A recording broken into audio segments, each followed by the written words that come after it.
నమస్తే, నేను ప్రశాంత్. బీహార్లో నితీష్ కుమార్ గెలవడు అని చెప్పేసి ప్రశాంత్ కిషోర్ అయితే మాట్లాడడం జరిగింది. సో మరి అక్కడ నిజంగానే ఓడిపోతే అసలు ఏం జరుగుతుంది? సో దీని గురించి అయితే మాట్లాడేందుకు ప్రస్తుతం మనతో పాటు సీనియర్ అనలిస్ట్ లింగమనేని శివరామ ప్రసాద్ గారు అయితే మనతో పాటు అయితే ఉన్నారు. నమస్తే అండి. సార్, బీహార్లో నిజంగానే తను అన్నట్టు సో నితీష్ కుమార్ ఓడిపోతే అసలు ఏం జరుగుతుంది? అండ్ బాబుకి ఇంకా ఏమైనా సంబంధం ఉంటుందా అక్కడ ఒకటి ప్రశాంత్ కిషోర్ది పెద్ద నమ్మదగినంత ఇదేం కాదు. ఇప్పుడు ఆయన సరే ఆంధ్రప్రదేశ్లో జగన్మోహన్ రెడ్డి గారికి చేశాడు, జనాల మధ్యలో విభేదాలు కల్పించాడు, కులాలు అన్నీ రెచ్చగొట్టాడు, ప్రాంతీయ విభేదాలు రెచ్చగొట్టాడు. సరే ఆయన డిస్ట్రక్టివ్ పాలిటిక్స్లో సక్సెస్ అయ్యాడు అంతవరకే. అంతకుముందు మోడీ గారికి చేశాడు, ఇది గుజరాత్ సీఎంగా ఉన్నప్పుడు. ఈ రెండు తప్ప మిగిలిన చోట ఎక్కడ ఆయన సక్సెస్ అవ్వలే. ఇక తర్వాత ఈయన సేమ్ వెళ్ళి అక్కడ కలకటాలో చేశారు, ఏం సక్సెస్ అవ్వలే. ఈయన ఎక్కడ కూడా మిగిలిన చోట ఎక్కడ సక్సెస్ అయిన దాఖలాలు లేవు. ఓకే, ఈయన ప్రిడిక్షన్స్ చాలా వరకు ఫెయిల్ అయినాయి. తర్వాత ఈయనేమో రాజకీయ నాయకుడు అవతారం ఎత్తారు.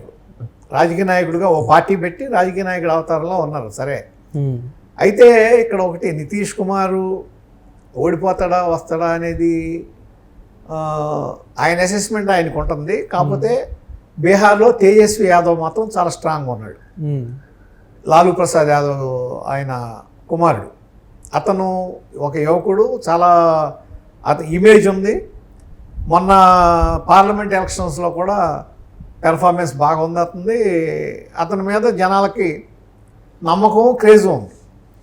అయితే ఇక్కడ ఆలోచించాల్సింది ఏంటంటే నితీష్ కుమార్ ఒక్కడే కాదు, ఇక్కడ ఎన్డీఏలో మిగిలిన పార్టీలు ఉంటాయి. పెద్ద పార్టీగా బీజేపీ ఉంటుంది. ఆ బీజేపీ తరఫున పనిచేసే ఆర్ఎస్ఎస్ వీళ్ళందరూ ఉంటారు. అనేక మంది వర్క్ చేస్తుంటారు. ఇక్కడ అసాధ్యాన్ని సుసాధ్యం చేయటం ఎలాగో వాళ్ళకి తెలుసు.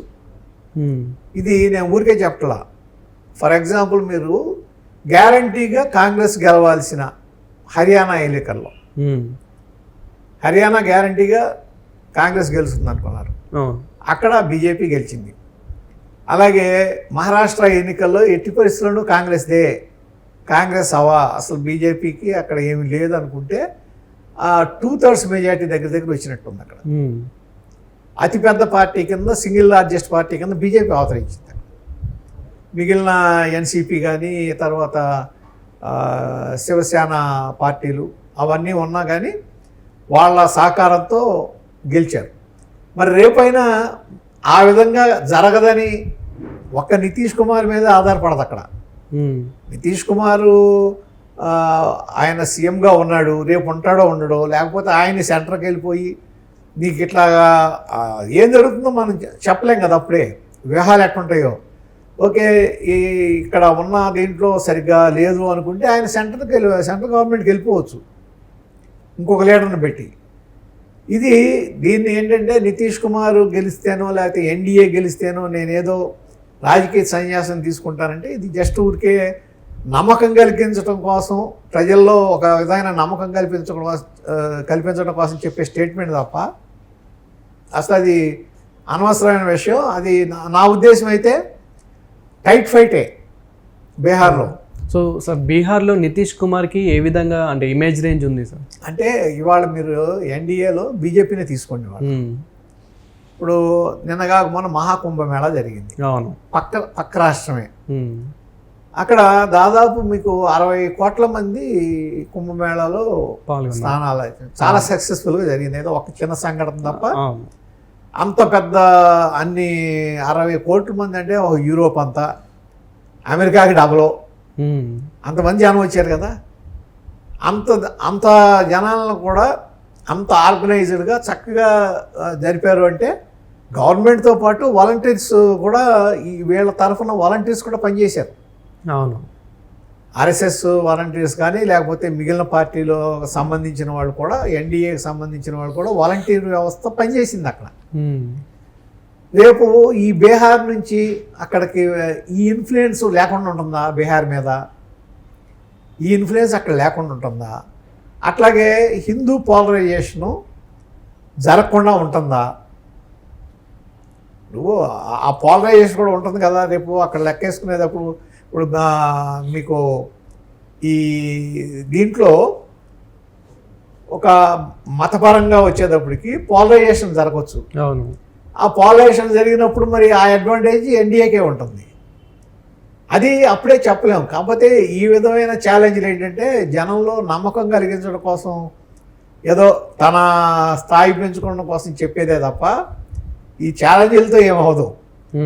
ఏమి జరుగుతుందనేది మనం వేచి చూడాల్సిందే. కాకపోతే ఇంకా ప్రీమెచ్యూర్ కదా, ఇంకా ఎలక్షన్ ప్రకటించిన తర్వాత కానీ ప్రజలు బయటపడరు. ఏ పార్టీకి వేస్తాము ఏంటనేది బయటపడరు. అవును. నేను ఈ 2 ఉదాహరణలే చూపిస్తున్నా. ఏది బీహార్, మన మహారాష్ట్ర, హర్యానా, మన ఢిల్లీలో కూడా బీజేపీ అవుట్ రైట్గా గెలిచింది కదా, సింగిల్గా గెలవగలిగింది. ఏది ఎన్ని సంవత్సరాల తర్వాత? 2 దశాబ్దాల తర్వాత. మరి అది మంచి పరిణామం. అదే హిందీ హార్ట్ బెల్ట్లో జరుగుతుంది ఇప్పుడు ఎలక్షన్ బీహార్. ఇప్పుడు ఏ హిందీ హార్ట్ బెల్ట్లో బీజేపీ తన యొక్క ఆధిపత్యాన్ని చూపించుకుందో అదే హిందీ హార్ట్ బెల్ట్లో ఇవాళ బీహార్లో ఎలక్షన్ జరగబోతుంది.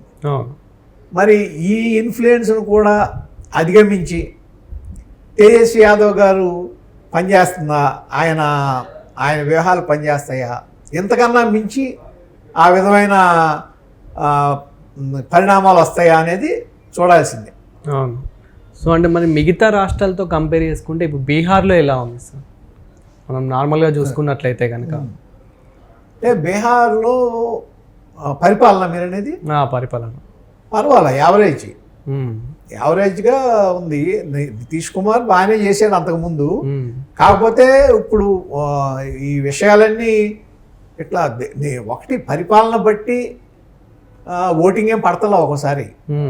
ఆ టైంకి కొన్ని సెంటిమెంట్స్, ఆ టైంకి ఉన్న కొన్ని దీని మీద చిన్న స్వింగ్ అటు ఇటు అయిందంటే మీకు మారిపోతుంది. ఇచ్చే హామీలను బట్టి కూడా. ఇప్పుడు మన ఆంధ్రప్రదేశ్ తీసుకోండి, ఆంధ్రప్రదేశ్ వచ్చేటప్పటికి చంద్రబాబు గారు అరెస్టు, తర్వాత పవన్ కళ్యాణ్ గారిని ఇంట్లో నుంచి బయట రాకుండా ఆయన ఇష్టం వచ్చినట్టు మాట్లాడతాం, భువనేశ్వర్ గారిని మాట్లాడతాం, ఇంట్లో ఆడవాళ్ళని మాట్లాడతాం, తర్వాత మీకు ల్యాండ్ టైటిలింగ్ యాక్టు, దీంతో అయిపోయింది. వాళ్ళకి 11 సీట్లు వచ్చినాయి. అప్పటి వరకు వాళ్ళు అనుకోలేదు కదా, అపోజిషన్ ఉంటామా ఇంకో లేకపోతే రూలింగ్ పార్టీలోకి వస్తామా అనుకుంటారు, కానీ ఇంత ఘోరమైన ఓటమిని అసలు ఎక్కడ ఎక్స్పెక్ట్ చేయరు కదా. అట్లా నేను ఈ కొద్దిగా అంటే ప్రస్తుతానికి అయితే ఎన్డీఏకే ఎడ్జ్ ఉంటుంది. ఎక్కడ హిందీ హార్ట్ బెల్ట్ కాబట్టి, యూపీ ఆ రేంజ్ అక్కడ అంతా ఉంది కాబట్టి 99% వాళ్ళకే ఉంటుంది. ఒకవేళ దానికి తేడా వచ్చినా ఏమైనా తేజస్వి యాదవ్ గారి ఇన్ఫ్లుయెన్స్ ఉంటుంది తప్ప ప్రశాంత్ కిషోర్ గారి ఇన్ఫ్లుయెన్స్ ఏమి ఉండదు అక్కడ. Okay, thank you sir.